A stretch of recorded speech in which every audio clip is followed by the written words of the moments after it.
Bonjour mes bien-aimés et bienvenue pour ce nouveau partage autour de la parole de Dieu. Le thème que nous abordons cette semaine et sur plusieurs temps à venir, c'est le Saint-Esprit, qui et pourquoi. Vous savez que sur cette chaîne, je vous ai déjà dit que le thème de ma chaîne, c'est vous de rapprocher du cœur de Dieu. Et souvent, je vous enseigne, je vous exhorte sur beaucoup de choses en vous demandant d'avoir une certaine intimité avec le Saint-Esprit. Et j'ai dit déjà dans des précédentes vidéos que je prendrais le temps de parler du Saint-Esprit. J'ai condensé le plus de choses possibles que j'ai pu trouver, auxquelles j'ai pensé, même par rapport à ma propre expérience, c'est surtout ce que la parole de Dieu en dit. Mais c'est sûr qu'on ne peut pas faire le tour de la personne du Saint-Esprit, parce que bien sûr, le Saint-Esprit est une personne, n'est-ce pas? Et donc, on n'aura jamais tous les éléments, et vous-même, je vous invite, par rapport à cette thématique, à faire la recherche du Saint-Esprit vous-même, de rentrer dans sa présence, d'apprendre à le connaître comme vous apprendrez à connaître quelqu'un que vous appréciez dans la vie de tous les jours. Je parlerai plutôt dans le cadre du conjoint, parce que c'est là que c'est beaucoup plus fort en fait. Vous allez avoir ce besoin de passer du temps avec la personne, de sortir avec la personne. Et ben c'est exactement comme ça que le Saint-Esprit veut qu'on le traite. Donc c'est important qu'on parle du Saint-Esprit, qu'on dise qui il est, pourquoi le Saint-Esprit, et vous allez comprendre pourquoi le Saint-Esprit, j'en parle beaucoup, pourquoi je parle d'intimité avec le Saint-Esprit, c'est très très important, parce que pour devenir chrétien, il faut le Saint-Esprit. On va voir tout ça. Genèse 1, versets 1 à 3, c'est notre texte de base. Parce que en fait, la vérité, c'est que ce thème, je savais que je devais préparer un message sur le Saint-Esprit, parce que ça fait un moment que j'en parle. Mais en fait, le Saint-Esprit m'avait mis à cœur justement de parler d'autre chose par rapport à lui. Et j'ai commencé à vouloir préparer le message, mais en fait, je butais. Et je comprenais que pour parler de ce message en particulier, du prochain message sur le Saint-Esprit, j'ai deux messages qui arrivent après cette thématique sur le Saint-Esprit lui-même. Je ne pouvais pas d'abord le présenter lui-même. Ça veut dire, je ne peux pas vous amener dans une réception avec le Saint-Esprit sans vous avoir déjà parlé, de vous avoir présenté la personne du Saint-Esprit comme ça, quand vous allez arriver. Ah, c'est le Saint-Esprit. Vous savez, les gens de la haute société, d'ailleurs, s'ils avaient vu j'aime pas ce film-là, Le diable s'habille en Prada. Là-dedans, en fait, la chef, donc, qui envoyait la petite jeune stagiaire à tout ça faire les choses, elle lui imposait de se renseigner sur les personnes qu'elle devait rencontrer dans des cocktails, des choses comme ça. Parce qu'elle-même, elle ne savait pas. Elle-même, elle ne savait pas. Et du coup, elle devait dire, ah oui, c'est telle personne, il est marié avec telle personne, il a déjà divorcé, il a des enfants, etc. Il faut connaître la personne du Saint-Esprit pour savoir à quoi vous attendre avec le Saint-Esprit. Le Saint-Esprit qui, pourquoi, Genèse 1, versets 1 à 3. Au commencement, Dieu créa les cieux et la terre. La terre était informe et vide, et il y avait des ténèbres à la surface de l'abîme, et l'Esprit de Dieu se mouvait au-dessus des eaux. Dieu dit que la lumière soit, et la lumière fut. Vous vous souvenez que la semaine dernière, je vous ai parlé de informe et vide. Et normalement, informe et vide, ça devait suivre le message que j'étais censée vous partager cette semaine. Mais le Saint-Esprit m'a amené à d'abord introduire moi proprement avant de continuer à parler de moi. Nous allons voir ce thème en 4 parties. Je crois que j'ai fait bien 4 parties. Ce que le Saint-Esprit n'est pas, ce que le Saint-Esprit est, ce que le Saint-Esprit fait et ce que le Saint-Esprit veut. Ensuite, bien sûr, il y a une conclusion, mais je ne l'ai pas mis en partie, parce que je le mets des fois en partie, mais ce n'est pas nécessaire finalement. Ce que le Saint-Esprit n'est pas. Je vais vous lire une liste de choses non exhaustives, vous pouvez mettre ce que vous voulez dedans, parce que vous devez découvrir qui est le Saint-Esprit. Pour découvrir qui est le Saint-Esprit, vous devez déjà être sûr de ce qui n'est pas le Saint-Esprit. Parce que malheureusement, la connaissance que vous avez du Saint-Esprit va vous permettre de marcher avec lui au quotidien, va vous permettre de comprendre des choses que vous ne comprenez pas de la parole de Dieu, va vous permettre de comprendre Dieu et la volonté de Dieu pour vous, et comprendre aussi l'œuvre de la croix. En vérité, sans le Saint-Esprit, vous ne pouvez rien, vous ne comprenez rien, vous ne pouvez rien faire. Ce que le Saint-Esprit n'est pas, une force occulte. Je vous ai déjà donné plusieurs témoignages de même de ce que nous on vit, et même dans ce que la parole de Dieu parle. Je vous prendrai l'exemple de Simon le magicien. Il y a quelque part aussi dans la parole de Dieu, il y a aussi cet exemple-là, qui s'est dit, ah, c'est une puissance, moi aussi je veux cette puissance. Mais parce qu'il voulait faire des choses occultes avec, parce que Simon là-bas c'était un magicien, c'est dans le livre de Actes des Apôtres, chapitre 8, il me semble. Et beaucoup de gens croient ça, que j'ai besoin du Saint-Esprit pour faire des miracles. Les prophètes, tout ce que vous voulez. Beaucoup d'hommes de Dieu utilisent le Saint-Esprit comme si c'était une force occulte. Et quand le Saint-Esprit ne leur donne pas ou ne va pas à la vitesse à laquelle ils veulent aller, ils vont commencer à se fâcher contre le Saint-Esprit et à vouloir aller chercher vraiment, finalement, dans le culte. Parce que finalement, le Saint-Esprit ne leur donne pas ce qu'il veut, puisque le Saint-Esprit n'est pas une force occulte. Le Saint-Esprit n'est pas un être mystérieux qui ne se révèle qu'aux élus et aux personnes spéciales. Beaucoup de chrétiens vont aller demander aux hommes de Dieu, moi y compris, aux serviteurs de Dieu, aux servants de Dieu, des choses qu'ils peuvent demander eux-mêmes à Dieu. On n'a pas besoin d'intermédiaire pour parler à Dieu. Le seul intermédiaire, le seul médiateur que nous avons, c'est Jésus-Christ. Et Jésus-Christ nous a laissé le Saint-Esprit. Le Saint-Esprit ne se révèle pas qu'aux élus. Comme Moïse, Dieu s'est révélé à Moïse par le buisson ardent, les gens croient que Dieu fait ça. Moi, j'ai des personnes qui se sont déjà comparées à moi. Oui, mais comment Dieu te parle? C'est quand même exceptionnel. Comment tu sais des trucs? C'est lié d'une part à l'appel de Dieu sur ma vie, qui est le ministère de pasteur et le ministère de prophète, mais c'est beaucoup lié à l'intimité que j'ai mis dès le début de ma vie chrétienne avec le Saint-Esprit. Si je n'avais pas pris ce temps-là, ce que je vis aujourd'hui, même dans mes difficultés, même dans les moments où moi-même je m'éloigne parce que je vis des choses, et après je comprends que Nadia, tu peux pas t'éloigner du Saint-Esprit si tu veux fonctionner normalement, en fait. Ce n'est pas quelque chose d'exceptionnel. Comme je vous dis, le but de ma chaîne, c'est de vous rapprocher du cœur de Dieu. Rapprocher du cœur de Dieu, comment je fais ça? Par le Saint-Esprit. C'est le Saint-Esprit qui va vous rapprocher du cœur de Dieu. Donc ce n'est pas un être mystérieux que c'est tellement mystérieux, il y a des mystères autour du Saint-Esprit, on ne va pas parler du Saint-Esprit, non, il ne se révèle pas qu'à des gens spéciaux. Il peut se révéler à toi comme il s'est révélé à moi. Je ne suis pas spécial, je suis un être humain normal comme toi, comme n'importe qui. Je suis peut-être appelé au ministère, j'ai peut-être un appel au ministère, mais ça ne fait pas quelqu'un de moi d'exceptionnel. C'est Dieu me prend tel que je suis pour me travailler à sa mesure à lui, mais c'est pas moi. Donc, le Saint-Esprit n'est pas mystérieux, vous devez chercher à le connaître, il va se révéler à vous. Et d'ailleurs, il y a un verset dans la Bible qui dit que celui qui cherche Dieu, Dieu se révèle, et vous savez, on va voir qui est le Saint-Esprit, vous verrez que c'est Dieu. Il ne possède pas les gens, le Saint-Esprit. Ce que le Saint-Esprit n'est pas, et ce qu'il ne fait pas aussi, c'est qu'il ne possède pas les gens.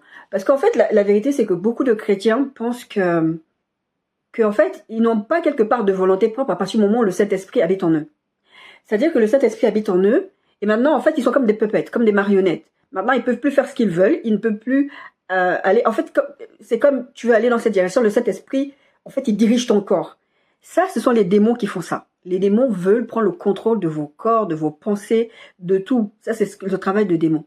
Mais l'amour de Dieu révélé par le Saint-Esprit ne veut pas ça. Le Saint-Esprit ne veut pas être quelqu'un qui possède et qui veut vous empêcher d'avoir votre libre arbitre. Donc, ça déjà, on doit se mettre d'accord là-dessus. Le Saint-Esprit n'est pas celui qui va nous mettre avant pour nous glorifier. Et encore là, on va parler beaucoup des dons spirituels. Enfin, beaucoup. Là, on va parler des dons spirituels. Beaucoup de serviteurs de Dieu, je ne parle pas de ministères, de pasteurs, de prophètes, même si tout ça c'est inclus dedans, ont tendance à utiliser le Saint-Esprit pour pouvoir se mettre en avant eux. On verra que le Saint-Esprit il est là pour glorifier Jésus, il n'est pas là pour te glorifier toi. Donc si tu fonctionnes avec le Saint-Esprit pour que lui te mette en avant toi, t'es mal barré. Le Saint-Esprit, il ne fera pas ça. Si quelqu'un a tendance à se mettre en avant, il dit Dieu m'a dit, Dieu ceci, Dieu ceci, il se met souvent en avant, faut vous poser des questions. Je ne dis pas que Dieu ne lui parle pas, parce que Dieu parle à beaucoup de gens, mais c'est pas parce que Dieu parle ou Dieu donne des révélations ou que Dieu t'utilise que forcément tout ce que tu dis vient de Dieu, ou que Dieu est en accord avec ce que tu dis. D'accord? Donc, par exemple, cette histoire, quand j'ai commencé à apprendre à parler en langue, enfin, quand j'ai commencé à apprendre, en fait, ça m'est arrivé plusieurs fois, quand j'étais encore en région parisienne, de vivre des attaques dans mon sommeil. Et j'entendais quelqu'un, puisque vous êtes régénéré, quand vous donnez votre vie à Christ, on verra, vous recevez le Saint-Esprit. Pour que votre esprit est régénéré tout de suite, en fait, le Saint-Esprit vient habiter en vous. Donc, des fois, il fait des choses que vous rendez compte qu'il est en train de faire quelque chose. Il est en train de vous protéger, on verra. Donc, j'entendais quelqu'un prier à l'intérieur de moi, mais prier en langue, mais je connaissais pas. Et j'ai commencé à avoir la curiosité, parce que j'ai toujours vu des gens prier en langue à l'église, j'ai toujours vu des gens faire ça. Et moi, j'avais lu la Bible. Je savais que ce n'est pas quelque chose d'exceptionnel. Et ce n'est pas quelque chose de... Parce que les gens ont tendance à prendre le parler en langue comme quelque chose d'exceptionnel, que c'est vraiment, comment dire, tu es vraiment un élu si tu parles en langue et que tu peux pas forcément être sauvé si tu parles pas langue, parce que le parler en langue, c'est le signe que que le Saint-Esprit habite en toi. Non. Le signe que le Saint-Esprit habite en toi, c'est par les fruits que tu portes, c'est par les fruits que tu manifestes, en fait. Ce n'est pas par le parler en langue. Ça veut dire que tu peux passer toute ta vie servir Dieu, ne jamais parler en langue. Je ne dis pas que c'est bien. C'est pas bien de ne... Enfin, c'est pas que ce n'est pas bien. C'est pas une question de pas bien dedans. Ça ne vous est pas avantageux de ne pas parler en langue. Parce qu'il y a des fois, vous n'avez pas les mots pour vous exprimer par rapport à Dieu, pour parler à Dieu, pour exprimer des choses. Vous n'avez pas les mots dans votre langue. Donc, le Saint-Esprit va vous donner ce don de parler en langue. Vous allez parler en langue. Mais moi, quand je l'ai entendu prier une fois en langue dans mon corps, je savais que c'était pas moi, puisque moi, j'étais en train de dormir éveillé, comme on peut dire, mon corps dormait, mais moi, spirituel, en esprit, je suis réveillée, donc j'entends ce qui se passe, je ressens ce qui se passe. Je me suis dit, tiens, j'ai envie d'apprendre à parler en langue. Donc, j'ai appelé les gens autour de moi, dont ma petite sœur, qui parle en langue. Je leur ai demandé comment ça marche. On m'a expliqué, on m'a dit, oui, tu ouvres la bouche, tu fais ceci. Ma petite sœur, non, elle m'avait pas dit ça, elle m'avait dit qu'elle n'a pas su l'expliquer. Elle a juste dit, c'est venu un jour comme ça. Je sais plus si c'était après son baptême ou son baptême d'eau. Je sais plus. Et donc, elle m'a essayé de m'expliquer. J'ai demandé à plusieurs personnes. Je comprenais pas. Parce qu'en fait, il y avait quelque chose dans ma tête qui faisait que je me disais, comment tu peux parler une langue? Parce que la conclusion, c'était celle-là que j'étais arrivée. Comment tu peux parler une langue que tu comprends pas? Et donc, moi, par rapport aux explications qu'on m'avait demandé, j'ai cherché sur YouTube. Mais vraiment, je cherchais à parler en langue. Je priais pour ça. Parce que j'avais compris l'importance du parler en langue. Encore une fois, ce n'est pas parce que vous ne parlez pas en langue que vous n'êtes pas sauvé ou que vous ne pouvez pas servir Dieu. Et que voilà. Non, c'est juste que ça vous limite dans certaines choses. Mais vaut mieux. Mais ce n'est pas une obligation. Mais si vous aimez marcher avec Dieu, vous cherchez l'intimité, vous allez voir que ça va venir naturellement. Moi, c'est venu naturellement, le désir, le besoin de parler en langue, c'est venu naturellement. Et donc, par rapport à tout ce que j'avais écouté, entendu, lu, un jour, je me suis dit, ok, donc le Saint-Esprit, en fait, c'est un langage de l'esprit, tout ça. Donc, j'ai ouvert juste ma bouche et j'ai attendu que quelque chose sorte. J'ai ouvert ma bouche, on m'a dit, tu ouvres ta bouche, tu verras, il va parler. Et c'est un peu ce que je vous disais dans l'autre point, quand je vous disais, le Saint-Esprit ne possède pas. Tu dois avoir soif pour parler en langue. C'est vrai, c'est comme tous les dons spirituels, tu dois en avoir soif, dans de prophétie, tout ça. Mais ça ne va pas venir contre toi. C'est pas genre tu vas ouvrir la bouche et ça va se faire. Non, c'est pas comme ça. En tout cas, pas pour le parler en langue. Et donc, j'ai ouvert ma bouche, il ne se passait rien du tout. J'ai dit, mais c'est pas normal, c'est pas ce qu'on m'a expliqué, etc. Donc, le Saint-Esprit vous laisse toujours votre libre arbitre. Vous n'allez pas ouvrir la bouche et il va faire des choses. Vous n'allez pas désirer des choses et que vous allez lui demander, lui, de faire à votre place. Par exemple, si tu dois offrir une fleur à une dame, bah, c'est pas le Saint-Esprit qui va l'acheter des fleurs. Il va t'expliquer plein de choses, mais c'est pas le Saint-Esprit qui va l'acheter des fleurs. Un exemple comme un autre. Et il y a aussi une chose dont on parle souvent, c'est que le Saint-Esprit est une puissance. C'est vrai, la parole de Dieu dit que le Saint-Esprit, vous recevrez une puissance, etc. Mais le Saint-Esprit n'est pas un objet. Ce n'est pas qu'une puissance. On verra plus tard. Ce n'est pas qu'une puissance. Et les gens utilisent justement le Saint-Esprit comme une puissance à leur avantage. C'est-à-dire que la puissance, le pouvoir, l'onction sur moi. Et d'ailleurs, j'ai pas mis dans mes points, le Saint-Esprit n'est pas qu'une onction. Le Saint-Esprit, oint. Mais les gens le prennent comme une onction. Oh, moi, j'ai le Saint-Esprit, donc je suis oint. Mais en fait, tous les chrétiens sont oint. Jésus l'a dit. J'étais oint pour venir guérir les malades, pour venir... À partir du moment où vous donnez votre vie à Christ, là, vous êtes oint. D'accord? Vous êtes oint dans le sens où vous ne pouvez pas aller prêcher, vous pouvez aller rien faire si vous n'êtes pas oint du Saint-Esprit, d'accord? Le Saint-Esprit n'est pas quelque chose qu'on utilise comme on veut, quand on veut. Ce n'est pas un instrument d'exaucement de nos moindres désirs. C'est un peu par rapport, aussi on a vu c'est un peu par rapport à la puissance. Et là, je vous invite à aller regarder l'histoire de Simon le magicien, acte 8, comme je vous ai parlé tout à l'heure. Simon le magicien, c'était, comme son nom l'indique, il était un magicien, il faisait des trucs, il attirait plein de foules autour de lui. Et vraiment, il avait une grande renommée. Et puis, les apôtres sont arrivés, ils ont fait performer des miracles, des signes, des choses comme ça. Il faisait des choses tellement extraordinaires que Simon s'est dit que ça m'intéresse ce qu'ils font là. Ils font mieux que ce que moi je fais. Donc, il a donné sa vie à Jésus comme tout le monde parce qu'il savait que c'était le passage obligatoire. Mais au fond, il avait ses intentions derrière. Donc, Simon, à un moment donné, il va voir Pierre. Il dit à Pierre, Pierre lui dit, Pierre va le maudire parce qu'il veut en fait utiliser les dons que donne le Saint-Esprit pour continuer dans son histoire de magicien, mais puisqu'il sait que la puissance du Saint-Esprit est plus forte, Voilà, il préfère utiliser le Saint-Esprit. Le Saint-Esprit devient pour lui un instrument, en fait. Les dons qu'il veut utiliser, il dit qu'il veut recevoir le Saint-Esprit parce que c'est de ça dont ils sont en train de parler dans Acte 8. Il dit qu'il veut recevoir le Saint-Esprit parce qu'il veut, il veut performer des dons. Et Pierre le maudira pour ça. Donc, le Saint-Esprit n'est pas un instrument. J'ai dit que ce n'était pas une puissance. Je vais rajouter, ce n'est pas un quelconque pouvoir. Le Saint-Esprit, ce n'est pas rien du tout. Ce n'est pas un pouvoir comme ça qui vient et qui débarque dans ta vie, qui performe un truc et qui s'en va. Et puis c'est quelque chose. Malheureusement, beaucoup dans notre vie de tous les jours, surtout au niveau des ministères, des dons, comment on exerce les dons spirituels et tout ça, on le traite comme ça, comme un rien du tout. Comme juste un don qu'on a, ça se rejoint un peu tout ça. Mais ce n'est pas ça. D'accord?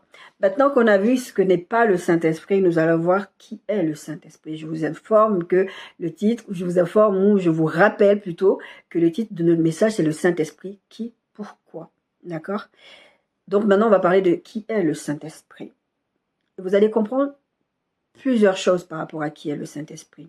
Et je ne sais pas si je l'ai dit en début de vidéo, mais cette thématique, on va l'aborder sur plusieurs semaines.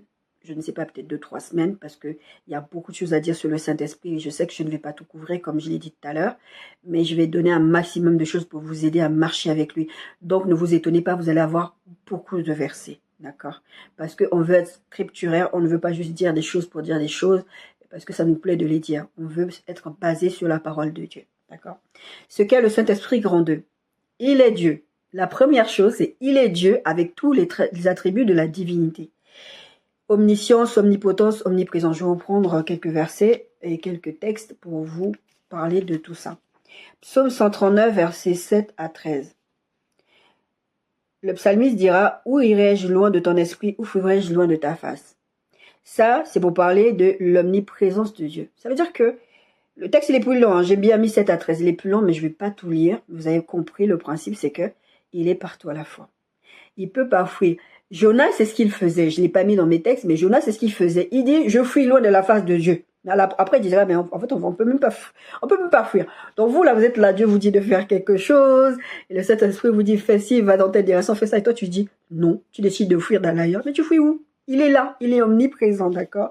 Psaume 139, 7, où irai-je loin de ton esprit, fuirai-je loin de ta face? Je monte aux cieux, tu y es. Si je me couche et séjour des morts, tu voilà. Si je prends les ailes de l'aurore et que j'aille habiter à l'extrémité de la mer, là aussi ta main me conduira et ta droite me saisira. Verset 11, je dis, au moins des ténèbres me couvriront, la nuit devient lumière autour de moi. Même les ténèbres ne sont pas obscures pour toi, la nuit brille comme le jour et les ténèbres comme la lumière. C'est toi qui as formé mes reins, qui m'as tissé dans le sein de ma mère. Matthieu 28, 19, 20. Allez, faites de toutes les nations les disciples, les baptisons au nom du Père, du Fils et du Saint-Esprit. Ça, c'est toujours pour vous dire que le Saint-Esprit est Dieu. Là, vous avez la Trinité. Quand vous avez la terre était en forme vide, que le Saint-Esprit se mouvait au-dessus des eaux, quand il y a la création de l'homme, créons l'homme à notre image. C'est parce qu'il y a le Père, le Fils et le Saint-Esprit. Baptisé au nom du Père, du Fils et du Saint-Esprit. Tout ce qu'on fait, c'est au nom du Père, du Fils, c'est les trois. Les prochains messages qui vont venir justement sur le Saint-Esprit viennent de ça. C'est pour ça qu'il fallait vraiment qu'on parle d'abord du Saint-Esprit avant de parler de la suite. Les 2 prochains messages. Donc, on en a pour quelques semaines. Bien aimé. 1 Corinthiens, oui. Et enseignez-leur, pardon, j'ai pas fini Matthieu 28, 19, 20. Allez, faites toutes les nations, les disciples, les baptisons au nom du Père, du Fils, du Saint-Esprit. Et enseignez-leur à observer tout ce que je vous ai prescrit. Et voici, je suis avec vous tous les jours jusqu'à la fin du monde. Toujours l'omniprésence de Dieu. Dieu est avec nous. Le Saint-Esprit est Dieu. Le Saint-Esprit est avec nous jusqu'à la fin du monde. D'ailleurs, c'est le Saint-Esprit, le représentant de Dieu sur la terre avec nous, puisqu'il vit avec nous. Puisque Jésus, il est au ciel. N'oublions pas que Jésus, il est au ciel, il intercède pour nous, que Dieu est au ciel. Et la terre est son marchepied, dit la parole de Dieu. 1 Corinthiens 2, 9, 12. Mais comme il est écrit, ce sont des choses que l'œil n'a point vues, que l'oreille n'a point entendues, et qui ne sont point montées au cœur de l'homme, des choses que Dieu a préparées pour ceux qui l'aiment. Dieu nous les a révélées par l'Esprit, car l'Esprit sonde tout, même les profondeurs de Dieu. L'omniscience de Dieu. Lequel des hommes en effet connaît les choses de l'homme, si ce n'est l'Esprit de l'homme qui est en lui, de même personne ne connaît les choses de Dieu, si ce n'est l'Esprit de Dieu. Or, nous n'avons pas reçu l'Esprit du monde, mais l'Esprit qui vient de Dieu, afin que nous connaissions les choses que Dieu nous a données par grâce. Je ne sais pas, peut-être que c'est logique pour moi de savoir ce que c'est que l'omniscience, ce que c'est que l'omniprésence, l'omniprésence et ce que c'est que l'omnipotence. L'omniscience, c'est de tout savoir. Vraiment, tout savoir. Tout connaître, tout savoir. C'est ça, être omniscient. Savoir toutes les pensées des gens. Être dans les pensées des gens, tout. Mais vraiment, il n'y a rien que Dieu ne sache pas faire. Donc, que le Saint-Esprit ne sache pas et que Jésus ne sait pas. Ça, c'est l'omniscience. L'omnipotence, c'est la toute-puissance. Il est tout-puissant. Et j'ai dit l'omniscience, et l'omniprésence, c'est ce que je vous ai présenté. Il est partout. C'est-à-dire que j'avais fait un message là-dessus, mais je pense pas que je l'ai fait sur ma chaîne YouTube. J'avais fait un message avant de commencer la chaîne YouTube sur justement l'omniprésence de Dieu. Et je disais que Dieu, en fait, il est tellement omniprésent que vous ne devez avoir peur de rien, parce qu'il est même là-bas où les démons sont en train de se réunir pour faire leurs trucs, les sorciers font des trucs, il est là-bas, il voit ce qu'ils sont en train de faire. Sauf que souvent les gens qui font des trucs dans l'occultisme ou dans les trucs occultes ou tout ce que vous voulez, n'ont pas cette conscience-là, parce que même vous-même, c'est pour ça que je vous parle du Saint-Esprit, que vous ayez conscience de la personne du Saint-Esprit à vos côtés et en vous tous les jours. Comme ça, quand vous marchez, vous allez aux toilettes, vous vivez quoi que ce soit, oh Saint-Esprit, il y a ça, oh Saint-Esprit, que vous preniez l'habitude de parler au Saint-Esprit. Parce que moi, les révélations que je reçois, la façon dont je vis ma relation avec Dieu, c'est parce que j'ai cette conscience de la présence du Saint-Esprit en moi. Donc, des fois, je suis là, ouais, Saint-Esprit, t'as vu. J'ai la conscience et il faut que vous ayez conscience. Et donc, le Saint-Esprit peut vous révéler ce qui se passe là-bas parce qu'il voit ce qui se passe. Il est omniprésent. D'accord? Jean 14, 16, 18, 26. Et moi, je prierai le Père et vous donnera, ça c'est Jésus qui parle, un autre consolateur. S'il dit un autre consolateur, c'est que c'est lui le premier consolateur. Oui, la Bible en parle d'ailleurs. Afin qu'il demeure éternellement avec vous. L'esprit de vérité que le monde ne peut recevoir parce qu'il ne le voit point et ne le connaît point. Mais vous, vous le connaissez car il demeure avec vous et il sera en vous. Je ne vous laisserai pas orphelin, je viendrai à vous, mais le consolateur, l'Esprit Saint que le Père enverra maintenant, vous enseignera toutes ces choses et vous rappellera tout ce que je vous ai dit. Ça, c'est le Saint-Esprit. Il est Dieu avec tous les attributs de Dieu. Il est là, toujours avec nous, il habite en nous. Et j'avais fait aussi un message, mais ça, c'était encore avant que je fasse mes vidéos YouTube. Je disais, mais d'ailleurs, ça vient parce que le Saint-Esprit me l'a rappelé pour que je fasse un truc beaucoup plus complet pour parler vraiment de la grandeur de Dieu. Et des fois, je suis là, je dis, mais Seigneur, comment tu fais pour habiter en moi? Mais en fait, le Saint-Esprit peut vous... En fait, je ne sais pas si vous avez déjà réfléchi à ça. La Bible dit que le Saint-Esprit, nous sommes le temple du Saint-Esprit, mais que le Saint-Esprit vient habiter en nous. Mais le Saint-Esprit peut nous détruire rien qu'en venant habiter en nous. Tellement il est grand, tellement il est puissant. Vous n'avez jamais fait cette réflexion, mais Saint-Esprit, mais en fait, en un claquement de doigts, rien que tu habites en moi, tu pourrais me tuer. Enfin bref. Le Saint-Esprit est Dieu avec tous les attributs de Dieu. Ce que vous allez voir tout au long de ce partage, c'est que plusieurs versets vont revenir. Pas parce qu'il n'y en a pas d'autres dans la Bible. Mais j'essaie de prendre les plus parlants et les plus percutants, si on peut dire ça comme ça. Donc, le Saint personne avec des émotions. Éphésiens 4, 30, 32 dit ceci. N'attristez pas le Saint-Esprit, par lequel vous avez été scellés pour le jour de la rédemption, que toute amertume, toute animosité, toute colère, toute clameur, toute calomnie et toute espèce de méchanceté disparaissent du milieu de vous. Soyez bons les uns envers les autres, compatissant, vous pardonnant réciproquement, comme Dieu vous a pardonné en Christ. C'est important pour le Saint-Esprit que, puisque vous, votre corps, c'est sa demeure, que toute amertume, toute animosité, toute colère, toute clameur, toutes ces choses-là ne soient pas en vous. Toutes ces choses ne sied pas aux enfants de Dieu. Vous ne devez pas avoir ça parce que vous dérangez le Saint-Esprit avec ça. Vous voulez pas pardonner, vous embêtez le Saint-Esprit. C'est une personne, ça le touche. Quand vous élevez les enfants, parce que le Saint-Esprit, une fois, il m'avait donné un message sur sa sainteté, sa pureté. Il avait pris l'exemple des enfants. Il avait dit, et j'avais fait ce message là-dessus, c'était encore à l'époque, avant YouTube et tout ça. Il m'avait fait faire ce message, c'était de dire que ça ne vous viendrait pas à l'idée d'aller regarder des bêtises et de prendre un enfant, de mettre avec vous et regarder ça. Parce que vous savez qu'un enfant est innocent. Vous ne voulez pas l'exposer à ça. Pourquoi ça vous semble normal d'exposer le Saint-Esprit à ça? Le Saint-Esprit est une personne. Ça le touche. Il est pur. Il est saint. Et vous l'exposez et nous l'exposons à des choses auxquelles il ne doit pas être exposé. Mais je vous disais à l'instant que le Saint-Esprit, il pourrait nous détruire en un claquement de Dieu en habitant avec nous avec toutes les bêtises qu'on fait. D'accord? Ne l'attristons pas. Si on ne doit pas attrister quelqu'un, c'est que c'est une personne. On ne doit pas attrister le Saint-Esprit. Parce que vous attristez le Saint-Esprit, ce n'est pas une bonne chose pour vous, parce que la Bible dit c'est celui par lequel vous avez été scellés pour le jour de la rédemption. C'est par lui que vous avez été sauvés, c'est par lui qui va vous amener au bout du processus pour être au ciel avec Christ et avec Dieu. Donc, vous ne pouvez pas attrister le Saint-Esprit. Vous ne devez pas attrister le Saint-Esprit. Maintenant, dans nos vies de tous les jours, c'est vrai qu'on va l'attrister. On va faire des choses. Là, je vous ai pris quelques exemples. La méchanceté, la jalousie, toutes ces choses-là. La Bible en parle. Mais le Saint-Esprit nous aide. On verra ce verset nous aide dans nos faiblesses. C'est vrai qu'il parlait de prière, mais c'est vraiment le Saint-Esprit nous aide dans tout, en fait. D'accord? Donc, ne l'attristons pas. Parce qu'attrister le Saint-Esprit, c'est s'exposer à des problèmes. Parce que vous assistez à notre Saint-Esprit, il est là pour vous aider. Enfin, moi, je sais pas, tu me fais de la peine, même si parce que le Seigneur me remplit de sa présence et je vais quand même essayer de te faire du bien, mais je serai quand même embêtée. Je vais m'éloigner de toi, je vais avoir à un moment donné je vais avoir un peu... Ça va pas aller. Bon, heureusement que le Saint-Esprit n'est pas comme ça. La Bible nous dit qu'il n'est pas comme ça. D'accord? 1 Thessaloniciens 5, 19, n'éteignez pas l'Esprit. Le truc, c'est que vous allez attrister le Saint-Esprit. Pourquoi c'est important de ne pas l'attrister? On parle du fait que c'est une personne avec des émotions. D'accord? Les émotions et les sentiments. Pour votre information, une émotion, c'est quelque chose de passager. Ça arrive, vous le ressentez tout de suite. Le sentiment, c'est en fait quand l'émotion s'installe. Sur un moment, par exemple, vous avez eu peur parce qu'il s'est passé quelque chose vous a surpris. Et maintenant, cette peur va devenir une phobie et ça va s'installer. C'est ça un sentiment. Petite parenthèse fermée. Quand vous attristez le Saint-Esprit à force, à un moment donné, vous allez l'éteindre. C'est ce qui s'est passé avec Samson. Samson était revêtu du Saint-Esprit. Le Saint-Esprit était avec lui. Il a été choisi pour faire une mission pour Dieu. Il a attristé le Saint-Esprit. Il a attristé le Saint-Esprit. À un moment donné, il a éteint le Saint-Esprit. Il a tellement éteint le Saint-Esprit qu'à un moment, il s'est dit « Oh, je vais encore faire comme les autres fois, je vais m'en sortir. » Et bien là, non, le Saint-Esprit n'était plus là.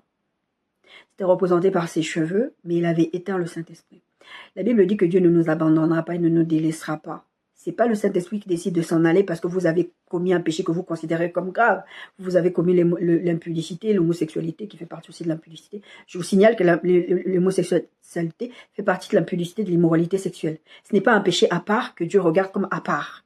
Parce que beaucoup de chrétiens, vous avez tendance à penser que le fait d'être homosexuel, d'être prostitué, toutes ces choses-là, je vous renvoie à ma vidéo sur Dieu aime les prostituées, les homosexuels, etc. Vous avez tendance à penser que Dieu, il a des péchés qui met à part, que là, c'est pire que tout. Non.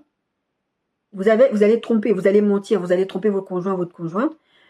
Vous n'êtes pas mieux que n'importe qui, c'est un péché, c'est un péché. Vous avez attristé le Saint-Esprit.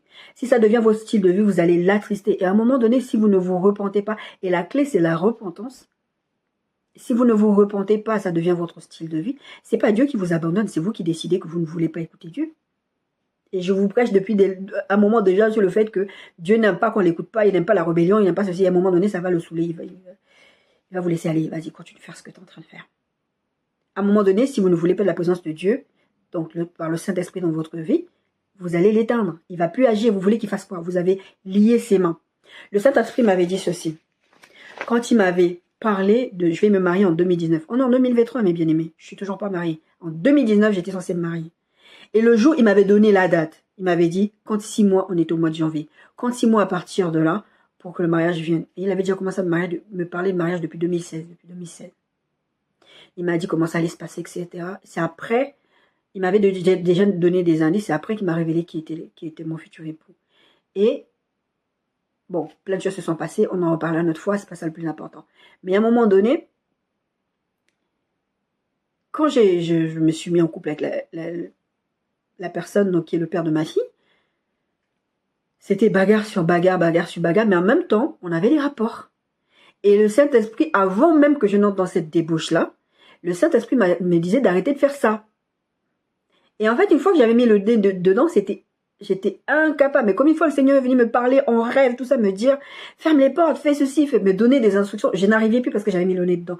Petite parenthèse, c'est pour ça que je dis toujours aux gens, ne mettez pas le nez dans les choses que vous pensez que vous allez contrôler. Vous n'allez rien contrôler du tout. Vous n'allez rien contrôler du tout, vous allez avoir des problèmes. Et le jour où la date de mon mariage est arrivée, j'étais là comme ça le matin, je me suis réveillée, je pleurais. Et j'ai dit au Saint-Esprit, pourquoi? Il m'a dit, mais Nadia, tu m'as lié les mains. Tu m'as lié les mains, tu m'as empêché d'agir. Je voulais faire quelque chose pour toi. C'était prévu, c'était une parole qui était donnée. Je t'ai donné cette parole parce que je voulais le faire pour toi. Et je t'ai donné des instructions. Mais tu m'as lié les mains, tu as attaché mes mains, tu m'as empêché d'agir. Personne ne m'avait jamais prêché ça. C'est après que j'ai commencé à entendre qu'il y avait des prédications là-dessus. Mais ça, c'était après. Mais à l'époque où j'ai vécu cette expérience-là, je suis sûre que ça devait exister des prédications. Mais en tout cas, je ne connais pas toutes les prédications de YouTube. Mais je n'en avais jamais entendu parler. Même dans les églises que j'ai fréquentées, on m'a jamais dit, mais tu sais, si tu pêches contre Dieu, tu peux lier les mains de Dieu. C'est-à-dire, c'est pour ça que je vous ai fait un message sur le fait que ce qui peut empêcher, je vous ai fait une série là-dessus, ce qui peut empêcher Dieu d'agir dans vos vies. Vous empêchez Dieu d'agir en désobéissant à Dieu. Il y a des choses comme ça, c'est parler. Dieu a dit qu'il va faire et il le fait. Il n'a pas besoin de vous pour agir. Mais il y a des choses, il a besoin de votre coopération. Si vous désobéissez, vous liez ses mains, il ne peut pas faire. Il ne peut pas... je vous ai donné cette phrase la dernière fois dans une dernière prédication, c'était « God don't bless no mess ». Dieu ne s'associe pas aux bêtises que vous faites. Et vous allez dire « Oh, Dieu a béni ». Parce que vous êtes allé à l'église, parce que vous avez fait je ne sais pas trop quoi, d'accord? Et j'avais attristé l'Esprit de Dieu. Mais ça, c'était pas par rapport à mon salut, c'était par rapport à mon bonheur. Parce que, n'oubliez pas, la Bible dit que Dieu a des projets de bonheur. Si Dieu a des projets de bonheur, le Saint-Esprit a des projets de bonheur, Jésus a des projets de bonheur. C'est pour ça qu'il est parti mourir à la croix. D'accord? Donc, si vous l'attristez, je pense aussi que le Saint-Esprit était triste de pas me voir marier, parce que moi, ça m'a attristé, ça m'a fait vraiment mal. Ça m'a vraiment fait mal. Donc, si ça m'a fait mal et que j'ai pleuré dans les bras de Jésus, dans les bras du Saint-Esprit, c'est que lui aussi, ça l'a attristé. Parce qu'il ne voulait pas me voir souffrir. C'est pour ça qu'il m'avait donné toutes ces choses-là. Et c'est pour ça qu'il ne voulait pas me voir pleurer. Ésaïe 63, 10. Mais ils ont été rebelles, ils ont attristé son Esprit Saint. Il est devenu leur ennemi et il a combattu contre eux. Quand je vous parle du fait de ne pas éteindre le Saint-Esprit, ce n'est pas... Le Saint-Esprit, il ne s'est pas levé de Samson, il est parti comme ça. Parce que ce qui est triste dans cette affaire, et ce qui est triste dans le fait d'attrister le Saint-Esprit, et en fait que, là, Ésaïe 63, 10, il dit, il est devenu leur ennemi, il a combattu contre eux. Le Saint-Esprit devient votre ennemi à un moment donné parce que vous êtes rebelle. Vous continuez dans ça. Ça devient votre style. Vous ne voulez pas l'écouter. Vous ne voulez pas l'écouter, il devient votre ennemi. D'ailleurs, la Bible parle du fait que Dieu résiste aux orgueilleux. Donc, en fait, il y a un verset, c'était avec Balaam. Et d'ailleurs, j'avais un message qui était prévu là-dessus, mais comme j'ai tellement de messages à partager avec vous, il disait, mais c'était vraiment pour dire que, même par rapport au jardin d'Éden, je crois qu'il y avait une corrélation avec ça, c'était vraiment pour dire que vous ne pouvez pas attrister le Saint-Esprit et penser que Dieu est content, il va vous laisser, il va vous quelque part, il rémunère ce qu'il le cherche, la Bible le dit. Et on a tendance à croire que ce n'est pas grave, on va vivre des choses et que Dieu ne va pas nous résister. Mais en fait, Dieu vous résiste quand vous ne l'écoutez pas. Il va vous résister dans vos bénédictions, dans ce que vous demandez, dans ce que vous êtes censé vivre. Et à la fin, vous devenez ennemi de Dieu. Parce qu'il y a des choses que vous faites contre Dieu. C'est au-delà simplement de désobéir à sa parole. Vous allez contre Dieu. L'idolâtrie, ça prend à un moment donné de l'ampleur dans votre vie. Et ça, Dieu a horreur de ça. S'il y a un péché qui est même à la part, c'est l'orgueil, l'idolâtrie, ces choses-là. D'accord? Donc, on a vu que le Saint-Esprit est une personne avec des émotions. C'est une personne, donc il a des émotions, évidemment. Et donc, maintenant, on va revenir à ce point que j'ai inversé, qui est le Saint-Esprit, il a une volonté et des désirs. Si c'est une personne et qu'il a des émotions, il a aussi une volonté, il a aussi des désirs. 1 Corinthiens 9, 2, 9 à 12 dit ceci. Mais comme il est écrit, ce sont des choses que l'œil n'a point vues, que l'oreille n'a point entendues. Je vous ai dit, il y a plusieurs versets qui reviendront. Je préférais les remettre pour ne pas me tromper à chaque fois, d'aller repartir en arrière, dire ouais, c'est à telle page que je l'ai vu, donc j'ai préféré les remettre. Mais comme il est écrit, ce sont des choses que l'œil n'a point vues, que l'oreille n'a point entendues, et qui ne sont point montées au cœur de l'homme, des choses que Dieu a préparées pour ceux qui l'aiment. Dieu nous les a révélées par l'Esprit, car l'Esprit sont tout, même les profondeurs de Dieu, lequel des hommes, en effet, connaît les choses de l'homme, si ce n'est l'Esprit de l'homme qui est en lui. De même que personne ne connaît les choses de Dieu, si ce n'est l'Esprit de Dieu qui est en lui. Il a une volonté, il a ses désirs. Or, nous n'avons pas reçu l'Esprit du monde, mais l'Esprit qui vient de Dieu, afin que nous connaissions les choses que Dieu nous a données par sa grâce. L'Esprit de Dieu veut que nous connaissions les choses de Dieu. Il va sonder les profondeurs de Dieu, il va vous révéler des choses, on verra ça dans d'autres points encore. D'accord? Acte 13, 2. Pendant qu'ils servaient le Seigneur dans leur ministère et qu'ils jeûnaient, le Saint-Esprit dit, mettez-moi à part Barnabas et Saul pour l'œuvre à laquelle je les ai appelés. Ça, c'est l'Esprit de Dieu, c'est le Saint-Esprit qui dit, mettez-moi à part Paul et Barnabas pour l'œuvre à laquelle je les ai appelés. Ça, c'est, il avait le désir, il a la volonté, il a dit, faites-le. D'accord? Et d'ailleurs, c'est vrai que quand on parle de acte, on dit acte des apôtres, mais en fait, on devrait l'appeler acte du Saint-Esprit à travers les apôtres. C'est vrai que c'est plus simple de dire acte des apôtres. Mais en fait, vous voyez tout le livre de actes des apôtres, c'est ce que le Saint-Esprit fait à travers des êtres humains, à travers les apôtres, à travers les disciples, à travers des gens. C'est vraiment l'action du Saint-Esprit. C'est pour ça que c'est important que nous en parlions, mais pas que nous en parlions, mais que nous sachions aussi travailler avec lui, en collaboration avec lui, en le prendre comme allié. Vous savez, quand je me suis réconciliée avec le père de ma fille, je lui ai dit, je suis ton allié par rapport à la gamine. Parce que c'était une relation un peu compliquée. J'ai dit, je suis ton allié pour t'aider à faire un pont entre vous deux, pour que la situation soit bien, qu'elle ne soit pas compliquée. Et je lui ai toujours dit ça, je suis ton allié. Parce que je connais l'enfant, je vis avec elle. Toi, tu la vois de temps en temps. Mais sache que je suis ton allié. Le Saint-Esprit veut être notre allié au quotidien. D'accord? Je ne l'ai pas marqué dans mes points, mais notez-le quelque part. Il veut être notre allié. Ce n'est pas pour rien qu'il va nous apprendre à connaître Dieu, parce qu'il veut qu'on sache quelle est la volonté de Dieu. Il veut qu'on sache comment on marche avec Dieu tous les jours. Et ça va nous aider dans notre fonctionnement de tous les jours pour Dieu, avec le Saint-Esprit en Jésus-Christ. Je vous ai dit que c'est une personne avec des émotions, avec une volonté et des désirs. Il est aussi sensible. Ça fait partie. J'aurais pu faire tout ça dans un seul point, mais je préfère mettre les choses à part, d'accord? C'est une personne sensible. Vous savez, moi, je suis quelqu'un de sensible. Il y a des choses que vous allez faire, ça va me toucher par rapport à une autre personne. Quelqu'un, vous allez lui dire, je ne sais pas, j'ai pas d'exemple en tête, ça va pas faire ni chaud ni froid. Moi, je suis quelqu'un de très, très sensible. Vous allez me faire un truc, là, je vais me refermer sur moi-même. Et je vais dire, je veux pas les histoires, ça me touche trop, je veux pas avoir mal. Mais ça, c'est moi en tant qu'humain qui suis comme ça. Le Saint-Esprit a une sensibilité différente parce qu'on a vu qu'il est Dieu. La sensibilité du Saint-Esprit n'est pas la même que la nôtre. Faut pas frustrer le Saint-Esprit. D'accord? Le Saint-Esprit est sensible. Acte 5, vous allez voir, il y a plusieurs versets, Éphésiens, Actes et tout ça. Acte 5, le Saint-Esprit, vous le voyez beaucoup aussi dans l'Ancien Testament. Je n'avais pas mis beaucoup de l'Ancien Testament, mais j'en ai tellement parlé ici que vous savez très bien que le Saint-Esprit agissait aussi dans l'Ancien Testament. Acte 5, 1, 5, mais un homme nommé Ananias, avec Saphira, sa femme vendit une propriété.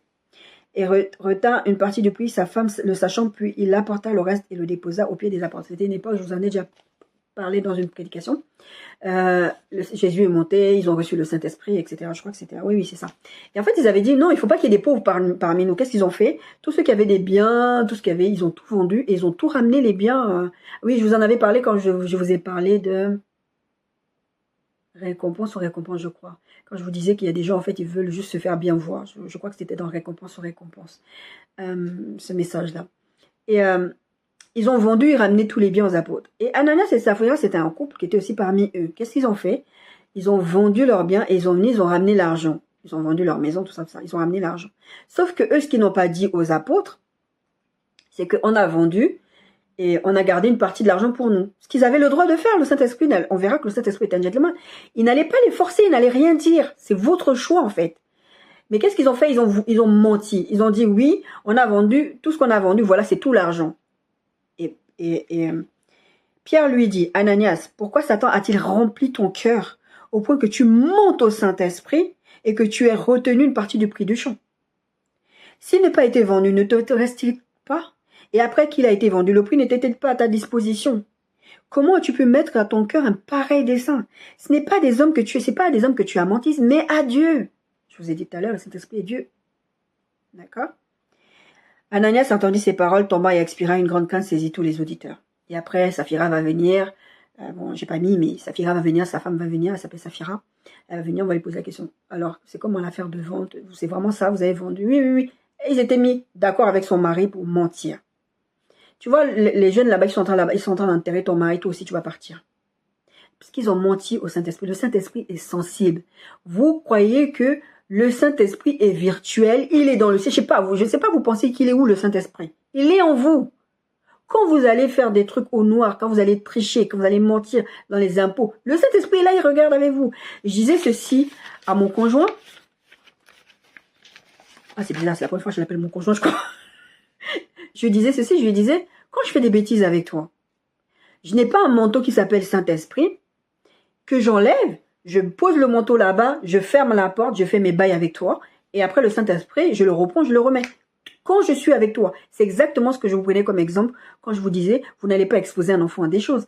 Le Saint-Esprit est toujours là. Pendant que je suis en train de pécher contre Dieu, le Saint-Esprit est toujours là. Et c'est pour ça que c'est quelque chose de très très difficile pour moi. C'est quelque chose vraiment, j'aurais jamais dû mettre le nez dedans et je n'arrête pas. Enfin, je n'arrête pas. Je demande pardon à Dieu parce que ça me fait énormément souffrir parce que j'ai eu du mal à m'arrêter. Bon, c'est vrai que ça fait des espacements dans le temps, mais peu importe. Quand ça se reproduit, ça me rend dingue. Je n'enlève pas le Saint-Esprit. J'étais sur un groupe de femmes à l'époque et chacun postait des questions et moi je répondais de temps en temps. Enfin, souvent d'ailleurs, j'avais souvent des problèmes avec ces femmes-là. J'ai prié à Dieu, je disais Seigneur, parce que j'avais l'impression que vraiment le Seigneur voulait que j'aille dans ce groupe, que je donne certains enseignements. Et puis à un moment donné, je dis Seigneur, ça devient un fardeau. Je me faisais souvent attaquer dans ce groupe. Enfin bon, bref. Parce que j'essayais de corriger les gens à travers la parole de Dieu et c'était dans leurs convictions et c'était compliqué. En plus, c'était des gens de toutes les dénominations, non pas que ce soit quelque chose de mauvais, mais chacun venait avec sa théologie et c'était pas la théologie biblique. Donc, à un moment donné, quand tu essaies de corriger les gens avec la parole de Dieu, ah bon, bref. Et il y avait quelqu'un qui avait posé la question en disant, est-ce que c'est mauvais si je prie en étant nue ou sous la douche ou quand je suis au lit avec mon mari? J'ai expliqué que la problématique en fait avec les êtres humains, c'est qu'on sexualise Dieu. On pense que Dieu nous voit, on sexualise la façon dont Dieu nous perçoit ou nous voit.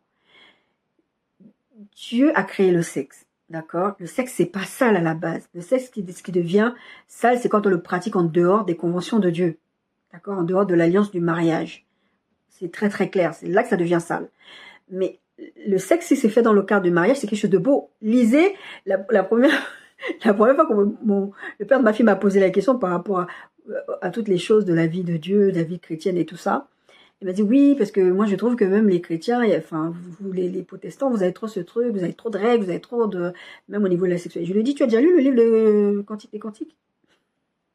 Je lui ai dit, va lire le livre de Cantique, tu vas voir si Dieu est prude.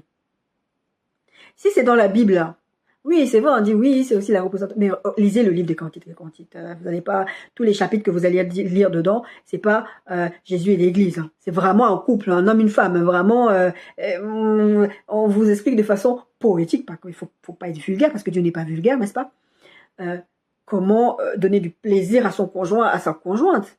Ça, c'est écrit dans la Bible.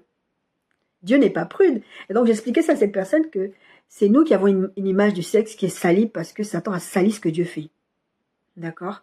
Et donc, du coup, tout ce qu'on veut faire, on va mettre la saleté où il n'y a pas. Tu es marié avec ton mari. Moi, j'ai toujours dit ceci au Seigneur. Le moment où il m'a fait faire, où j'ai fait cette alliance avec lui par rapport à mon futur conjoint, il m'a dit, je fais ton choix, etc. J'ai dit, j'ai eu une vie sexuelle qui a tellement été perturbée par des violences, par des choses que j'ai vécues. J'ai eu une vie sexuelle tellement débridée que j'ai dit au Seigneur, le jour où je me marie, je veux que ma sexualité elle soit propre. Et vraiment que tu bénisses ma sexualité et que j'ai une sexualité épanouie. Et j'ai dit que le jour de ma nuit de noces, je vais prier Dieu pour que j'ai une nuit de noces de tonnerre. D'accord? Ce n'est pas mauvais de dire ça. C'est important, c'est Dieu qui nous a donné la sexualité. Et d'ailleurs, moi, je me rappelle que j'avais tellement du mal à m'arrêter de pécher contre Dieu dans ce domaine-là, de commettre cette immoralité sexuelle, qu'un jour, j'ai prié à Dieu, j'ai dit, Saint-Esprit, s'il te plaît, enlève-moi ça, si tu désires, je veux pas. Et vous savez ce qu'il m'a répondu? Il m'a dit, mais je vais pas te l'enlever. Un des dons que tu as reçu, un des fruits de l'esprit, c'est c'est la maîtrise de soi. Tu es censé te maîtriser. Si je te retire ce désir-là, si je te retire toutes ces choses, tu vas fonctionner comment quand tu vas te marier? Parce que moi, je voulais qu'il me l'enlève pendant que je suis là, et comme ça, je le regarde froidement, je n'ai jamais eu de désir pour lui. Mais il m'a dit, mais ton désir est normal. Mais tu dois te contrôler. Et ça a été vraiment très, très difficile à vivre, parce que je voulais que Dieu enlève. Dieu m'enlève toutes ces souffrances. Et même dans ce processus d'aller vers le mariage, c'est vraiment, mais Seigneur, je veux que les gens transforme-le, fais ce que tu as à faire avec lui. Moi, pendant ce temps, on se parle pas, et puis après, on se rend ensemble, et tu arranges les choses. Moi, c'est comme ça. Mais c'est pas comme ça que Dieu marche, d'accord? Il est sensible. On va pas lui mentir. On va pas jouer avec lui et faire des choses en se disant, oh, bon, c'est un manteau, on prend, on l'enlève, on fait là-bas. Et même les filles dans le groupe, c'était... non, mais c'est un péché. Mais les gens... Vraiment, ça me dépasse des fois. L'ignorance, vraiment, c'est quelque chose. Quand Dieu dit que mon peuple périt par manque de connaissance, vraiment, l'ignorance, c'est... D'ailleurs, c'est une des choses que j'ai mis dans mon message, ce qui peut empêcher Dieu d'exaucer nos prières, c'est l'ignorance. L'ignorance. La fille, elle a dit, non, c'est péché, quand tu es tout nu, tu es nu. Tu ne peux pas prier Dieu quand tu es nu. Hein? Quand tu es venu sur la terre, tu étais nu. Le premier cri de l'enfant, là, c'est une adoration à Dieu, c'est une louange à Dieu. Et vous dites aux gens, on n'a pas le droit de prier Dieu quand on est nu. Bref. Le Saint-Esprit est sensible. Ne lui exposons pas à des choses. Ne le forcez pas, le Saint-Esprit, d'accord? Donc là, on a pris l'exemple d'Ananias et Saphira. Le Saint-Esprit, et je vous le dis très très souvent ça, le Saint-Esprit est un gentleman, il est respectueux de nos choix. On a parlé tout à l'heure, quand on a parlé du Saint-Esprit, ce qu'il n'est pas, on a parlé du fait qu'il ne va pas vous posséder parce que le libre arbitre. D'accord? Il va respecter vos choix. C'est-à-dire que Dieu sait comment vous convaincre. Parce que moi, j'ai eu déjà cette conversation avec quelqu'un qui disait, oui, mais Dieu ne peut pas nous forcer, ça veut dire que si je ne veux pas ça, je ne veux pas ça. Si Dieu me dit ça et que je ne veux pas, je ne le veux pas. Dieu sait qu'il peut convaincre.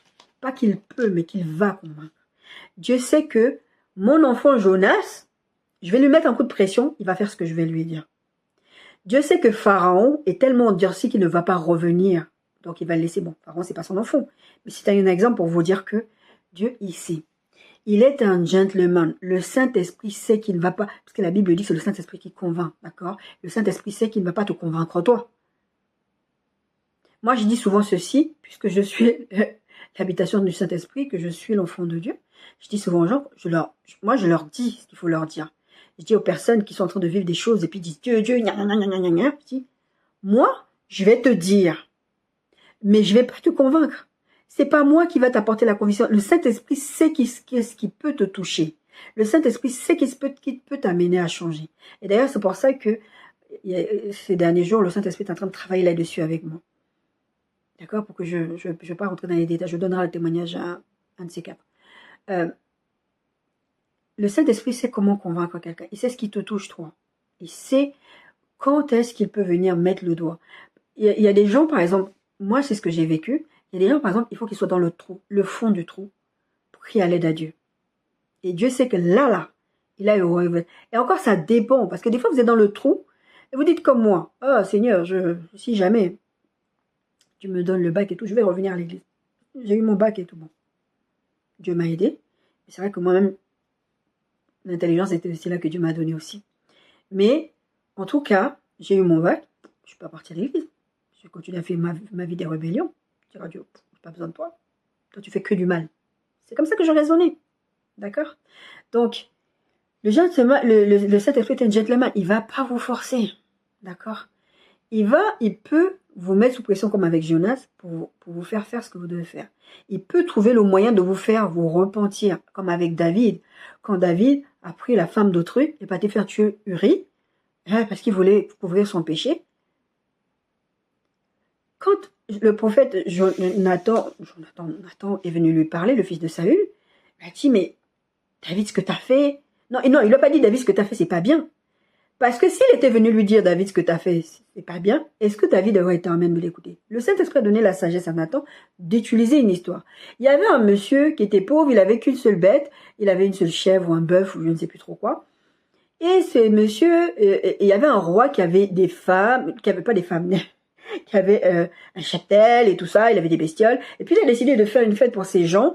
Et il est allé prendre la bestiole du monsieur qui n'en avait qu'une seule alors que lui, il avait tout un cheptel. Oh, David était offusqué. Oh, mais comment qui a pu faire ça? Dis-moi qui a fait ça, moi je vais le frapper. Là, là, là, là. Et Nathan lui dira, mais c'est toi. Et là, David s'est effondré. Il a demandé pardon à Dieu. Mais jusqu'à présent, il ne se sentait pas coupable de ce qu'il avait fait, je pense. Lui, il a couché avec Bersheba. Il veut couvrir son péché. Oh, mais Uri, tu es arrivé fatigué. Rentre à la maison. Tout ça, il a fait tout un tas de manigances pour que Uri puisse coucher avec sa femme, pour qu'on puisse dire que, bon, comme il n'y avait pas les échographies de datation et toutes ces choses-là, pour qu'on puisse dire que l'enfant, la femme est tombée enceinte de son mari. Et Uri n'a jamais voulu, Dieu n'a jamais permis. Parce que Dieu aussi a orchestré ça, Dieu n'a jamais permis, parce qu'il voulait exposer le péché de David. Mais le Saint-Esprit a trouvé le moyen de d'utiliser Nathan pour que Nathan aille au cœur de David. David a été repentant parce qu'il y avait quelque chose qui l'a touché dans l'histoire. Il a compris que vraiment il avait agi mal.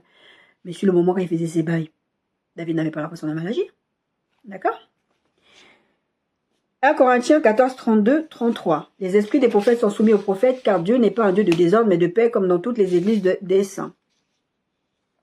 Quand vous croyez que, quand je dis le Saint-Esprit est un gentleman respectueux de nos choix, vous prophétisez, « Ah, moi je peux pas, c'est plus fort que moi, il faut que je prophétise. » Non.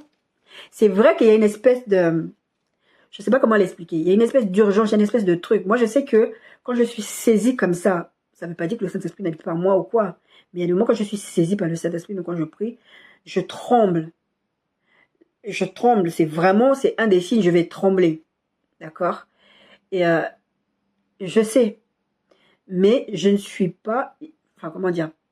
Toutes les fois où le Saint-Esprit m'a saisi pour que je prie, et ça arrivait dans différentes assemblées, à des différents moments de ma vie. J'étais même pas forcément membre de ces assemblées-là. Ces assemblées où on permettait de parler en haute voix. Moi, je suis là, je prie, j'ai les yeux fermés, je me rends même pas compte de ce qui se passe. On me met un micro et c'est là que j'entends ma voix résonner parce qu'on m'a mis un micro. Mais je me rends pas compte de ce qui se passe parce que moi, j'ai les yeux fermés, je prie. D'accord? Je sens ce truc qui monte en moi qu'il faut que je prie. Et je peux ne pas prier. Parce qu'il y a des gens qui vont vous dire, moi je connais quelqu'un comme ça qui dit, moi je ne prie pas à voix haute. Moi je veux pas, j'aime pas ça, je le fais pas. La personne ne le fait pas. Même si tu désobéis à Dieu, tu as le choix de choisir de ne pas obéir à Dieu. D'accord? Tu as le choix. Mais le Saint-Esprit va respecter ce choix-là. Après, il y a des conséquences. Moi, je dis toujours quelque chose pour faire comprendre aux gens à quel point c'est grave de désobéir à Dieu. Mais après, ça passe comme, ouais, mais dans ce cas, vraiment, on n'a pas le choix.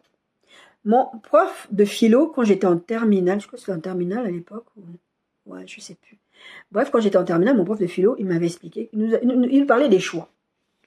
Il nous parlait des choix et tout ça, donc ça rejoignait un peu l'histoire du libre arbitre. Je dis non, bah, en fait c'est faux, parce que vous nous dites, monsieur, qu'on a des choix, etc., mais on n'a pas vraiment le choix. Parce que, par exemple, si on décide de ne pas venir en cours, bah, on va être puni. C'est la même chose. Si vous avez le choix de ne pas payer vos impôts, la vérité. Hein. Vous voulez pas payer vos impôts, vous ne les payez pas. N'allez pas dire que Nadia, vous n'allez pas payer vos impôts, mais vous allez avoir des conséquences. Mais vous avez fait le choix de ne pas payer vos impôts. Vous avez fait le choix de ne pas obéir à la législation. Vous savez qu'il y a une sanction, il y aura une sanction. D'accord? Et moi, j'étais pas d'accord parce que pour moi, en fait, le choix, c'est de ne pas avoir de sanction. Et je dis ça très souvent aux gens, c'est que les gens choisissent d'aller en enfer, ils ne se rendent pas compte. Ils vont en enfer, mais pour eux, ils n'ont pas choisi d'aller en enfer. C'est Dieu qui est mauvais, parce que c'est plus facile de mettre la faute sur Dieu, de dire que Dieu est mauvais. D'abord, pourquoi Dieu a créé l'enfer? Dieu a créé l'enfer pour mettre les êtres humains à bas, c'est que Dieu est mauvais. D'ailleurs, moi, j'ai pas envie de donner ma vie à Jésus parce que Dieu est mauvais. Quand vous lisez la Bible, là, l'enfer n'a jamais été créé pour les êtres humains. L'enfer a été créé pour Satan et ses démons, parce qu'eux, ils se sont rebellés. Il y a eu une guerre dans le ciel, je vous ai dit la dernière fois. Ils se sont rebellés, donc Dieu a créé l'enfer, c'était pour eux. Mais lui, la Bible dit, il a très peu de temps, donc qu'est-ce qu'il fait? Il veut entraîner un maximum de gens en enfer. Et vous marchez avec le diable, vous faites les œuvres du diable, mais vous allez finir où? Mais c'est pas Dieu qui vous envoie en enfer, c'est vous qui choisissez d'aller en enfer. De la même manière aussi dans ma foi, on m'a déjà dit, ah, mais Daniel, comment tu peux aimer Dieu? Comment tu peux louer Dieu? Comment tu peux tout le temps être là? Merci Seigneur, et parler tout le temps de Dieu dans ta bouche, Dieu, dans ta bouche. J'ai dit, mais parce que Dieu est bon. Hein? T'as été agressé sexuellement et tu remercies Dieu. Je dis, mais c'est pas Dieu qui m'a agressé. Dieu avait mis 2 arbres là-bas, il a dit, ne touchez pas. Ils ont allé toucher, après l'humanité est déchue, le mal est rentré dans le monde. Donc la personne qui vient m'agresser, ce n'est pas Dieu qui l'a envoyé. C'est pas Dieu qui lui a dit, va agresser cette femme-là. Ou va agresser, la première fois que j'ai été agressée, j'avais 5-6 ans. Ou va agresser cet enfant. C'est démoniaque, certes, mais Dieu n'est pas derrière ça. Ouais, mais puisque Dieu voit tout, puisque Dieu est partout, puisque Dieu sait tout, pourquoi il n'a pas empêché qu'on te fasse? Libre arbitre. Libre choix. D'accord? Et moi, j'ai choisi de croire que toute chose concourt au bien de ceux qui aiment Dieu. Je peux aller témoigner, utiliser ça et dire que malgré ce que tu as vécu dans ta vie, tu restes bon.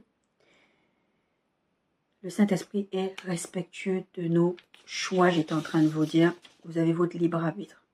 Donc, vous pouvez choisir de dire, ben, je ne vais pas épouser la personne que tu me donnes avec les conséquences qui vont avec. Je peux rejeter le salut avec les conséquences qui vont avec. Vous avez le choix. Le problématique, c'est que vous ne voulez pas les conséquences de vos choix. Mais les choix amènent toujours des conséquences, positives ou négatives. Vous obéirez à Dieu. Allez lire le livre de Deutéronome. Je crois que c'est Deutéronome 30. Allez lire le livre de Deutéronome. C'est que Dieu nous promet en tant qu'enfant de Dieu. Ce que vous recevez si vous. D'accord? C'est vous qui faites le choix. Dieu, il a dit, choisissez la vie. Je mets devant vous le chemin de la vie et de la mort, de la bénédiction et la malédiction. Vous choisissez. Le problème, c'est que quand vous choisissez la malédiction et la mort, vous en voulez à Dieu parce que vous dites que non, vous n'avez pas vraiment eu le choix. Parce que si Dieu était gentil, il me laisserait coucher en dehors de ma, il ne me dirait rien du tout. Dieu me laisserait aller voler, bah, j'ai besoin de... Non. Vous choisissez. Vous avez les conséquences. D'accord? Le Saint-Esprit, le dernier point que nous allons voir, c'est que le Saint-Esprit est, c'est le Saint-Esprit, il est à part. Luc 12, 10, 12. Mais ça, c'est vraiment cette histoire de blasphème contre le Saint-Esprit. En fait, le Saint-Esprit, je dirais les jeunes, il est chelou. Il fait des trucs chelous. Des fois, chelou, ça veut dire louche. Des fois, je vis des choses avec le Saint-Esprit, je lui dis, mais t'es bizarre. Des fois, t'es bizarre. Des fois, il va monter tout un truc, il va mettre en place des trucs, et puis toi, tu te dis, mais toi, t'es bizarre, hein. Tu voulais pas me dire ça avant, que t'avais prévu comme ça, moi, je me préparais. Ah, c'est ça, la surprise du chef, ma fille. D'accord? Il est à part. Luc 12, 10, 12 dit ceci. Luc 12, 10 à 12. Et quiconque parlera contre le Fils de l'homme, lui, sera pardonné, mais celui qui blasphémera contre le Saint-Esprit ne sera point pardonné. Et là, à part, Jésus, il vient là, il dit, oh, parce qu'eux, ils étaient en train de dire, vous allez voir dans, en fait, en début de texte, ils sont là, il a guéri un démoniaque, il a délivré un démoniaque, oui, mais lui, c'est normal, il chasse les démons, parce que c'est lui le prince des démons. Et Jésus leur explique, mais un royaume divisé comme lui-même ne peut pas subsister. Si moi je chasse les démons par je suis le prince des démons, mais en fait il est en train de leur dire, mais réfléchissez un peu. Donc dans ce cas-là, vos enfants, ils chassent les démons par qui? Et puis à un moment il dit, mais vous n'avez même pas conscience, vous pouvez m'insulter moi, vous pouvez insulter Dieu, mais vous blasphémez contre le Saint-Esprit, vous êtes en train de dire que les œuvres de ténèbres, vous les attribuez au Saint-Esprit, mais le Saint-Esprit, vous pouvez m'insulter, mais vous ne pouvez pas insulter le Saint-Esprit. D'accord? Celui qui blasphèmera contre le Saint-Esprit ne sera pas pardonné. C'est ce qu'on parle un peu souvent du blasphème contre le Saint-Esprit. C'est d'empêcher les gens d'accéder au salut. C'est ça l'ultime blasphème contre le Saint-Esprit. Vous êtes là, ouais, de toute façon, Dieu, il a créé l'enfer, il est mauvais. Dieu là, vous venez vous demander pardon à Dieu là. Dieu, il vous pardonne. Mais si vous mourrez sans vous être repenti par rapport à la conviction que le Saint-Esprit essaie de vous mettre en vous, de vous dire que, voilà, il ne vous sera pas pardonné. Lui, il n'a pas. Dieu, il pardonne. Jésus, il pardonne. Vous blasphémez contre le Saint-Esprit par rapport à justement cette histoire-là. Vous attribuez les œuvres du ténèbre au Saint-Esprit. Demandez pardon. Vous savez le nombre de fois où j'ai attribué les œuvres du Saint-Esprit, des ténèbres au Saint-Esprit? Parce que je ne savais pas. Je n'avais pas les enseignements. Maintenant, j'ai compris certaines choses. Mais j'avais vécu une expérience. J'avais senti le feu de Dieu sur ma tête. J'ai dit, le feu. Mais le feu, ça ne se voyait pas. Et mes soeurs, elles étaient là en panique. Parce qu'il y avait une soeur qui était en train de me défaire les cheveux. Mais j'ai senti comme une boule de feu qui est tombée sur ma tête. C'est plus tard, en écoutant une sœur prêcher, elle s'appelle Aïcha, je ne sais plus comment. C'est vraiment mes premiers temps avec mon intimité avec le Saint-Esprit. Il y a des choses comme ça que j'allais chercher. Je dis, mais qu'est-ce que c'est que ça? Et puis un jour, je suis tombée sur sa vidéo, comme par hasard, mais on sait qu'il n'y a pas d'hasard avec Dieu. Et elle parlait de ça. Et j'ai dit, oh, c'était le Saint-Esprit. Et le Saint-Esprit, 1 an après, je crois, 1 an ou 2 ans après, il vient me dire, tu revivras cette expérience. Et Dieu est tellement bon. Genre, t'as raté cette expérience, c'est pas grave, je te la referai revivre. Il est à part. Blasphème contre le Saint-Esprit. Luc 11, 9, 13 dit, moi je vous dis, demandez, on vous donnera, cherchez votre vrai, frappez, on vous ouvrez, car quiconque demande reçoit, celui qui cherche trouve, et l'on ouvre à celui qui frappe. Quel est parmi vous le père qui donnera une pierre à son fils, et s'il lui demande du pain, ou s'il demande un poisson, lui donnera-t-il un serpent au lieu d'un poisson? Ou s'il demande un œuf, lui donnera-t-il un scorpion? Si donc méchant comme vous l'êtes, vous savez donner des bonnes choses à vos enfants, à combien plus forte raison le Père Céleste donnera-t-il le Saint-Esprit à ceux qui lui demandent? Le Saint-Esprit est à part. On a besoin du Saint-Esprit. Nous allons nous arrêter là pour cette partie-là. Et la semaine prochaine, on va prendre à la partie 3 ce que le Saint-Esprit fait. Mais bien aimé, on n'a pas fini. Il y a beaucoup de choses à dire sur le Saint-Esprit. J'espère qu'aujourd'hui, vous avez appris des choses, que vous avez découvert des choses sur la personne du Saint-Esprit et que vous avez envie de le connaître. Parce que tout ce que je suis en train de partager avec vous aujourd'hui, ce n'est pas juste pour faire pour meubler ou juste pour parler, le Saint-Esprit. C'est pour vous dire que vous donnez envie de le connaître. Vous savez, quelqu'un vient venir vous dire, ah, moi j'ai quelqu'un que je pense à cette personne-là pour toi comme conjoint, comme conjointe, et va vous donner des bonnes caractéristiques, il va vous donner envie d'aller, ah bah ça a l'air d'être bien, parce que votre ami vous connaît, il sait très bien que Si vous parlez de cette personne de cette façon-là, vous allez être intéressé. C'est ce que je fais avec vous, de vous donner envie de connaître la personne du Saint-Esprit et pouvoir marcher en nouveauté de vie avec lui au quotidien. Soyez bénis.